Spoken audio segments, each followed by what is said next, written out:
Hey guys, just want to do a quick video talking about this HK USP in 9mm. This is the standard USP, and this is actually my brother's first firearm. And we've both fired over, well, together, we fired over like 2,200 rounds on this firearm now. As you can see, it is empty.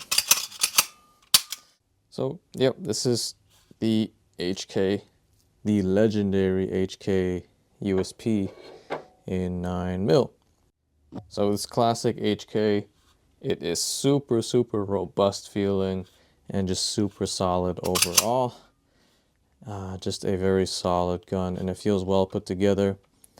Just everything feels really nice and tight, and just a really solid put together gun. Though I would say it is a little top heavy feeling, at least in my hands. You know, it's not like the most up to date in terms of modern features. Like there's no optics mounting plate here, and I'm pretty sure this rail here is like proprietary. Kind of a chunky and blocky grip. You know, when you're aiming down the sights and stuff, the grip kind of feels a little big, at least for people with smaller hands like me. Overall, just a solid feeling pistol. I also really like these sights here.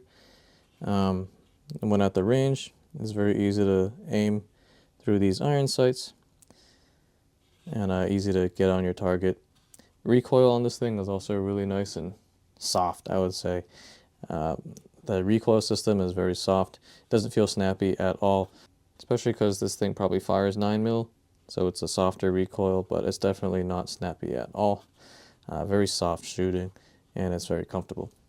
Now, we have fired over 2,000 rounds with this thing, so we spent quite a lot of time with it. Initially, we were firing 115 grain federal ammunition, and this thing was actually malfunctioning a lot. We were getting a bunch of stovepipes. Maybe like every 3 or 4 mags, we'd be getting stovepipes on this. And what we tried doing is we ran hotter ammunition. So I think actually, like we have read later that this thing was like designed to be run with 124 grain and higher.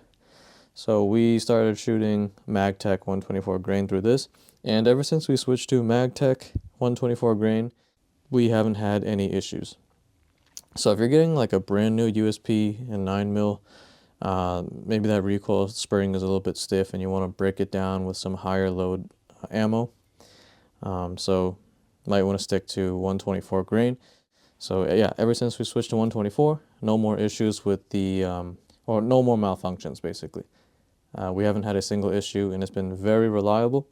Though I will say, still from the get-go, and even now, with 2,000 rounds in and running 124 grain ammo, when this gun ejects the brass, it kind of just flings it all over the place in random areas, random directions. And a lot of the times when we're shooting, it even just ejects brass all in our face. I've got hit in the forehead a bunch of times shooting this firearm. So yeah, not sure what's up with that. Maybe we can still run some. People were saying even like try running 147 grain or something, and that will help eventually break it down. People have even said after they've fired 147 grain, then they went back to shooting 115 with no problem. So maybe, you know, that can work too. But so far we're just shooting 124 out of this. And no more issues with malfunctions. This thing has a standard safety, as you can see. Nice and positive. And you can also, has a decocker here. So that's nice. And what's good is that this thing also has a ambi kind of mag release lever here. So that's kind of interesting. That when you eject the magazine, it's not really a button you push like on my 2011. This thing is kind of like a lever that you pull down, and you can do it from both the left and the right side, as you can see. So that's very cool. I didn't find out about that until recently, even though I've been shooting this gun quite a bit. I guess the last thing I'll talk about real quick is just the accuracy.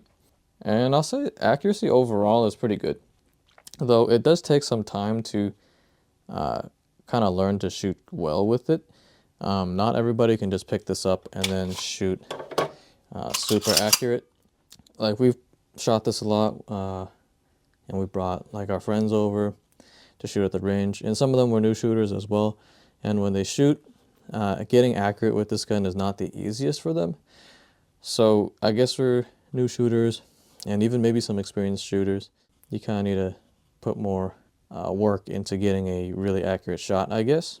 It could be because of the weird or chunky grip, or the trigger maybe. But to me, the trigger actually feels really good, actually. It feels nice and light. You can see that is how much you pull until you get to the wall. Wall is here. And then actually pressing the trigger, it doesn't take that much pressure. Like that. It is double action also, as you can see.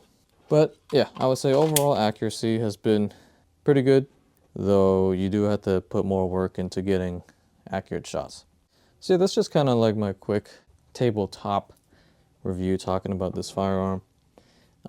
Just a classic firearm, and it's very robust and super reliable. This thing is built like a tank, though it's obviously kind of a little bit dated and it doesn't have the most modern features or comfort, but overall I still think this is an amazing firearm, and it still holds up really well today, even in 2025.